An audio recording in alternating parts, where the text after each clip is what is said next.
نحمده ونصلي على رسوله الكريم اما بعد فاعوذ بالله من الشیطان الرجیم بسم اللہ الرحمن الرحیم۔ محترم سامعین گرامی، السلام علیکم ورحمۃ اللہ وبرکاتہ۔ سب سے پہلے میں ان تمام طلباء اور طالبات کو دل کی تہہ گہرائیوں سے مبارکباد پیش کرتا ہوں کہ جن بچوں نے قرآن مجید کو حفظ کرنے کی سعادت حاصل کی، اور پھر ان کے ساتھ ان کے والدین کو جنہوں نے پڑھائی کے معاملے میں، پڑھانے کے معاملے میں اپنے بچے کے اساتذہ کرام کے ساتھ مکمل تعاون کیا اور اپنے بچے کو ہمت اور حوصلہ دیا، اور ساتھ میں ان کے اساتذہ کرام کو جنہوں نے پوری محنت اور لگن کے ساتھ اس بچے کے اوپر محنت کی اور قرآن مجید کی اس منزل پر لے کر پہنچے۔ بالخصوص میں مبارکباد پیش کرتا ہوں ادارہ حاضہ قائد پبلک ہائی اسکول کو اور منسلک انتظامیہ کو، ساتھ میں محترم جناب حافظ ذوالفقار شاہد صاحب کو جنہوں نے اس ادارے میں شعبہ حفظ کا آغاز کیا، اور شعبہ حفظ کے صرف آغاز نہیں بلکہ اس کے اوپر دست شفقت اسپیشلی طور پر فرمایا۔ میں چند باتیں عرض کرتا ہوں کیونکہ ہماری تقریب کا آغاز ہو چکا ہے۔ قرآن کے حوالے سے میں چند باتیں عرض کر کے بچوں کو سبق کے لیے دعوت دیتا ہوں۔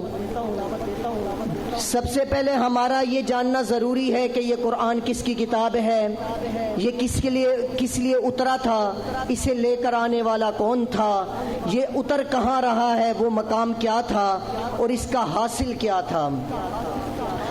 قرآن کے اندر جا بجا قرآن خود قابل تعریف ہے، قرآن کے بارے میں اس کا ذکر جا بجا قرآن میں ہی آیا ہے۔ جیسے قرآن میں آتا ہے انا انزلناہ فی لیلۃ القدر، اسی طرح ایک اور جگہ آیا لا یأتیہ الباطل من بین یدیہ ولا من خلفہ تنزیل من حکیم حمید۔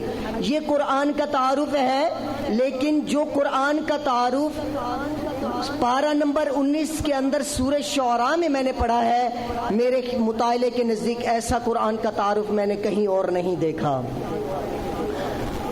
قرآن مجید اللہ رب العزت کا کلام ہے، صرف کتاب نہیں بلکہ کلام اللہ ہے۔ اس کا تذکرہ اللہ رب العزت نے قرآن کے اندر اپنی مثال آپ بیان کرتا ہے۔ قرآن میں آتا ہے وَإِنَّهُ لَتَنزِيلُ مِن رَبِّ الْعَالَمِينَ، یہ کس کی کلام ہے، یہ کس کی کتاب ہے، یہ قرآن کس کا کلام ہے، یہ قرآن لَتَنزِيلُ مِن رَبِّ الْعَالَمِينَ، یہ رب العالمین کا کلام ہے۔ اور اسی طریقے کے ساتھ ایک اور جگہ وَقُضِيَ بَيْنَهُم بِالْحَقِّ وَقِيلَ الْحَمْدُ لِلَّهِ رَبِّ الْعَالَمِينَ، یہ تمام جہانوں کو پالنے والے کا کلام ہے۔ اسی طریقے کے ساتھ الحمد للہ رب العالمین، یہ اس کا کلام ہے جو پورے جہانوں کو نگرانی میں چلا رہا ہے، یہ اس کا کلام ہے۔ اب سوال یہ پیدا ہوا کہ قرآن تو یہ کلام تو اللہ رب العزت کا ہے، تو زمین پر کیسے آیا؟ تو قرآن مجید کے اندر آتا ہے نزل بہ الروح الامین، نزل بہ الروح الامین، اس کو لانے والے فرشتوں میں جبرائیل امین ہے، اور اس کے بعد اس کو وہ لے کر آ رہے ہیں، تو یہ اتر کہاں رہا ہے؟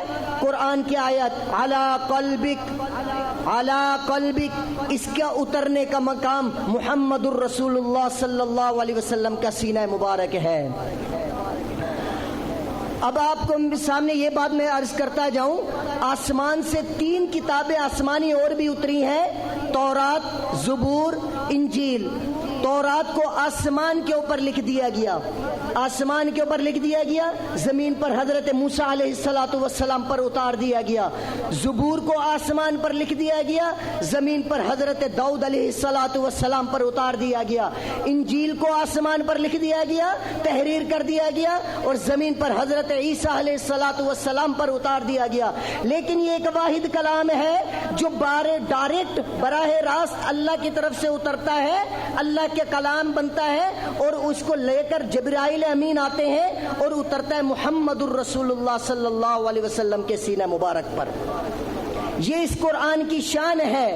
اور پھر کیسے نہ ہو کہ یہ ایسا خوش کلام اور اتنا با محاورہ کلام جس کو قرآن مجید عربی کے اندر ہے. دیکھیں کسی بھی زبان کا آدمی ہے, کسی بھی زبان کو جاننے والا ہے, لیکن وہ جب قرآن مجید کہیں پڑھا جا رہا ہوتا ہے یا قرآن کی تلاوت کہیں ہو رہی ہوتی ہے تو وہ کیا کرتا ہے, بڑے شوق سے اس کے دل کے اندر سرور پیدا ہو جاتا ہے کہ وہ اس قرآن کو بڑی لگن سے سنتا ہے.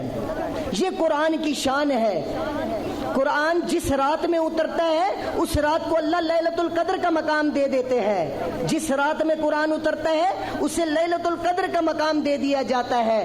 تو پھر اس کو پڑھنے والا ذی قدر کیسے نہ ہوگا. یہ الحمدللہ ان بچوں اور بچیوں نے ایسے کلام کو حفظ کیا اور اس کلام کو لے کر یہ آگے چل رہے ہیں. میں اللہ رب العزت سے دعا کرتا ہوں کہ اللہ رب العزت مجھے اور آپ سب حضرات کو اس قرآن مجید کو پڑھنے کی اور اس کے بعد اس کے اوپر عمل کرنے کی ہمیں توفیق عطا فرمائے.